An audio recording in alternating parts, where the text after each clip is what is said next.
இன்னைக்கு நம்ம பார்க்க போகிறது ரொம்ப ஹெல்த்தியான டேஸ்டியான ஒரு டாக்கோ ரெசிபி தான். Sweet potato டாக்கோ with Indian twist. இந்த ரெசிபி தான் இன்றைக்கி உங்களுக்கு ஷேர் பண்ண போகிறேன். ஸோ அதுக்கு முன்னாடி நம்ம இந்த கம்ஃபர்டிங்கான டேஸ்டியான ரெசிபிஸுக்கு என்னோட சேனலை லைக் பண்ணுங்கள், சப்ஸ்கிரைப் பண்ணுங்கள், பெல் ஐக்கனை டிக் பண்ணிக்கோங்க.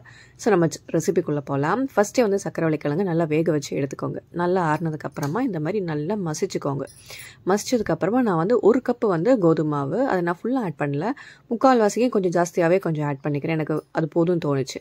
ஸோ அது போட்டதுக்கப்புறமா இஞ்சி பூண்டு பேஸ்ட்டு, ஒரு 1/4 டீஸ்பூன் மஞ்சத்தூள், காரத்துக்கு ஏற்ற மாதிரி மிளகாத்தூள், அதுக்கப்புறமா கசூரி மேத்தி, அதுக்கப்புறமா ஆம்ச்சூர் பவுடர், அதுக்கப்புறமா சீரகத்தூள், இதெல்லாம் கொஞ்சம் கொஞ்சம் போதும். அதுக்கப்புறமா தேவையான அளவுக்கு உப்பு, அதையும் போட்டு நல்லா கிளறி விட்டுக்கோங்க. நல்லா பிசைஞ்சுக்கோங்க. எல்லா இடத்துலையும் மொதல் இந்த சர்க்கரை கிழங்கு நம்ம போட்ட மசாலா எல்லா இடத்துலையும் வர்ற மாதிரி கொஞ்சம் நல்லா மிக்ஸ் பண்ணிக்கோங்க. இப்போ நல்லா மிக்ஸ் பண்ணதுக்கப்புறமா கொஞ்சம் கொஞ்சமாக தண்ணி ஆட் பண்ணுங்கள். நம்ம சாதாரண கோதுமாவை ஆட் பண்ணுற மாதிரி கூட இருக்காது, அதை விட கொஞ்சமே தனியாக தான் தேவைப்படும், ரொம்ப கம்மியாக தான் தேவைப்படும். ஸோ கொஞ்சம் கொஞ்சமாக ஒரு டீஸ்பூனை வச்சு கொஞ்சம் கொஞ்சமாக ஆட் பண்ணி நல்லா பிசைச்சுக்கோங்க. இந்த மாதிரி நான் பார்த்திங்கன்னா 2 தடவை தான் தண்ணி ஊற்றினேன். ஸோ இந்த தண்ணியிலே நான் வந்து ஃபுல் மாவு நான் பிசைஞ்சு எடுத்துட்டேன். இப்போ கொஞ்சம் கொஞ்சமாக மாவு கெட்டி ஆகும் நம்ம பிசைய. இப்போ பார்த்திங்கன்னா மாவு நல்லா கெட்டி ஆயிடுச்சு. ஓகேவா? இது ஒரு 5 நிமிஷத்துக்கு நம்ம நல்லா டோவை நல்லா ரெஸ்ட் பண்ணிடலாம். ஒரு மூடி வச்சு நல்லா ரெஸ்ட் பண்ண வச்சுருங்க. அது நல்லா ஊறட்டும். அதுக்கு சைட்லேயே நம்ம இப்போ என்ன பண்ணலான்னா, இன்னொரு பாத்திரத்தில் இல்லை பவுலில் சூடான எண்ணெய், அதில் வந்து நம்ம கொஞ்சம் மசாலாஸ் எல்லாம் நம்ம ஆட் பண்ண போகிறோம். ஸோ அதுக்கு வந்து நம்ம வந்து மஞ்சத்தூள், அதுக்கப்புறமா மிளகாத்தூள், அதுக்கப்புறமா கரம் மசாலா 1/2 டீஸ்பூன், அதுக்கப்புறமா ஆம்ச்சூர் பவுடர் ஒரு பிஞ்சு, அதுக்கப்புறமா சாட் மசாலா, அப்புறமா கசூரி மேத்தி, அதுக்கப்புறமா கடலை மாவு, இதெல்லாம் தான் ஆட் பண்ணியிருக்கேன். ஸோ இது எல்லாத்தையும் போட்டு நல்லா மிக்ஸ் பண்ணுங்கள். இது எல்லா இடத்துலையும் வர்ற மாதிரி நல்லா மிக்ஸ் பண்ணிக்கோங்க. மிக்ஸ் பண்ணதுக்கப்புறமா தயிர் ஒரு 2 டீஸ்பூன் எடுத்திருக்கேன். அதையும் போட்டு கொஞ்சமாக உப்பு போட்டு திருப்பி தேவையான அளவுக்கு உப்பு போட்டுக்கோங்க. எல்லாத்தையும் போட்டு திருப்பி மிக்ஸ் பண்ணிக்கோங்க. இந்த டைமில் உங்களுக்கு கரம் மசாலா வேணும், எனக்கு கொஞ்சம் இன்னும் நல்லா டிக்கா கொஞ்சம் நல்லா வேணும் அப்படின்னா கொஞ்சம் கரம் மசாலாவும் போட்டுக்கோங்க. போட்டு நல்லா மிக்ஸ் பண்ணதுக்கப்புறமா வெங்காயம், தக்காளி, அதுக்கப்புறமா குடல் மிளகாய், க்ரீன் கலர் எடுத்துருக்கேன், உங்களுக்கு என்ன கலர் வேணுமோ எடுத்துக்கோங்க. அதுக்கப்புறமா பன்னீர் மாதிரி இந்த மாதிரி குட்டி குட்டி க்யூப்ஸாக கட் பண்ணி எடுத்துக்கோங்க. அப்போ தான் கொஞ்சம் நல்லாயிருக்கும். நம்ம ஸ்டஃபிங் பண்ணும்போது ஈஸியாக இருக்கும், சாப்பிடும்போது நிறைய பன்னீர் கிடைக்கிற மாதிரி இருக்கும். ஸோ அதையும் போட்டு இந்த மாதிரி அந்த இதில் நல்லா மிக்ஸ் பண்ணிக்கோங்க. ஸோ நம்ம டிக்கா இப்போ வந்து அதோட பேஸ் நம்ம ரெடியாக பண்ணியாச்சு. இப்போ ஒரு 5 மினிட்ஸ் நம்ம ரெஸ்ட் பண்ணி வச்சுருந்தோம்ல அந்த மாவு, ஸோ அதை எடுத்து திருப்பி கொஞ்சம் நல்லா பிசைஞ்சுக்கோங்க. பிசைஞ்சிட்டு நம்ம இப்போ வந்து நல்லா சப்பாத்தி மாதிரி நம்ம தேய்ச்சி நல்லா எடுக்க போகிறோம். ஸோ இந்த மாவு நான் வந்து பிசைஞ்சதுக்கு வந்து எனக்கு ஒரு 4 வந்து வந்துச்சு, 4 பீஸ் வந்தது சப்பாத்தி மாவு. ஸோ இந்த மாதிரி நல்லா கட் பண்ணி எடுத்துக்கலாம். கட் பண்ணி எடுத்துகிட்டு நல்லா உருண்டை பிடிச்சிக்கோங்க.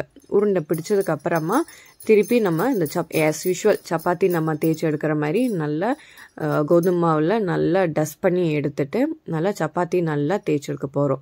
ஸோ இதில் நம்ம என்னென்னா, நம்ம இந்த டாக்கோ வந்து எப்போவுமே கொஞ்சம் கிறிஸ்பியாக அந்த மாதிரி தான் இருக்கும். இது ஸ்வீட் பொட்டேட்டோ ஆட் பண்ணியிருக்கிறதுனால கொஞ்சம் சாஃப்டாக தான் இருக்கும். நம்ம சப்பாத்தி இந்த மாதிரி இதில் பண்ணுறதுனால. ரெண்டாவது ரொம்ப ஹெல்த்தியான டிஷ்ஷு, ரொம்ப டிஃப்ரெண்ட்டாக இருக்கும். லஞ்ச் பாக்ஸுக்கு கொடுத்து விடலாம், ஆஃபீஸ் கொடுத்து விடலாம், இல்லை ஈவினிங் யாருக்காவது டிஃப்ரெண்ட்டாக பண்ணி கொடுக்கணும், இல்லை நம்ம என்னைக்காவது நமக்கு ஃபங்க்ஷன் வருது, இல்லை நம்ம ரிலேட்டிவ்ஸோ ஃபேமிலி மெம்பர்ஸ்க்கோ சர்ப்ரைஸ் பண்ணணும், அவங்களுக்கு பிடிச்ச மாதிரி இந்த மாதிரி எல்லாம் சாப்பிடுவாங்கன்னா ஸோ கண்டிப்பாக அந்த டிஷ்ஷை ட்ரை பண்ணி பாருங்கள். இப்போ பார்த்தீங்கன்னா நம்ம அந்த சப்பாத்தி மாவு நல்லா தேய்ச்சி எடுத்தாச்சு.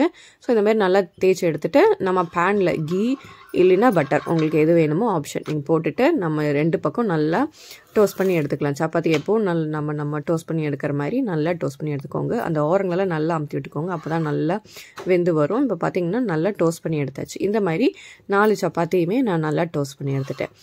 பார்த்திங்கன்னா நல்லா டோஸ்ட் பண்ணியாச்சு. அதுக்கப்புறமா திருப்பி அதே கடாயில் நெய் இல்லைன்னா பட்டர் நல்லா ஸ்ப்ரெட் பண்ணிக்கோங்க. எல்லா இடத்துலையும் கொஞ்சம் மேக்ஸிமம் கொஞ்சம் நல்லா எவ்வளோ இருக்குது நீங்கள் டிக்கா பேஸ் நீங்கள் ரெடி பண்ணியிருக்கீங்க அந்த அளவுக்கு நீங்கள் நல்லா ஸ்ப்ரெட் பண்ணதுக்கப்புறமா நம்ம மிக்ஸ் பண்ணி வச்சுருந்த இந்த பன்னீர் க்யூப்ஸ் அது எல்லாமே டிக்கா அதை அப்படி உள்ளே போட்டுக்கலாம். உள்ளே போட்டு இதோட பச்சை வாசனை போகிற அளவுக்கு வர நம்ம இதை ஒரு மீடியம் டு லோ ஹீட்லேயே வச்சு நல்லா மிக்ஸ் பண்ணி நல்லா ஸ்டிர் ஃப்ரை பண்ண போகிறோம். ஓகேவா? ஸோ அந்த பேன்லேயே நல்லா வதக்கி எடுக்க போகிறோம். இதோட பச்சை வாசனை போடணும். ரெண்டாவது கடலை மாவெல்லாம் ஆட் பண்ணிருக்கலாம், கொஞ்சம் ஸ்டிக்கி ஆயிரும், ரொம்ப அதே மாதிரி மாவு மாதிரியே இருக்காது. ஸோ பார்த்தீங்கன்னா இந்த மாதிரி ஸ்டிக்காக இல்லாமல் கொஞ்சம் இந்த மாதிரி வந்துருச்சு. ஸோ அவ்வளோதான், நம்ம இந்த ப்ரிப்ரேஷன்ஸ் எல்லாமே ரெடி. நம்ம இனி உள்ளே நம்ம ஸ்டஃப் பண்ணி திருப்பி பண்ணுற வேலை தான்.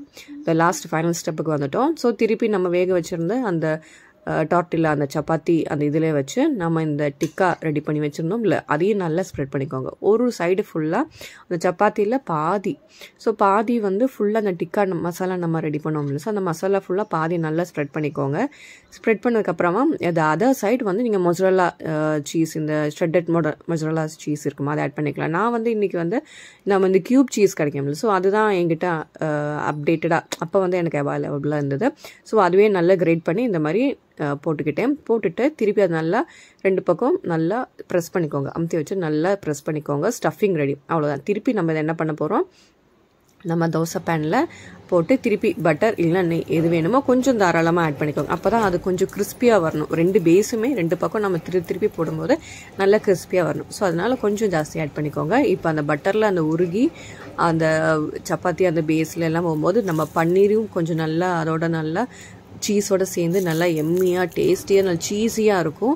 ஸோ கண்டிப்பாக எல்லோரும் ட்ரை பண்ணி பார்க்க வேண்டிய டிஷ்ஷு. ஸோ இதே மாதிரி 2 சைடும் நல்லா திருப்பி போட்டு எடுத்துக்கலாம்.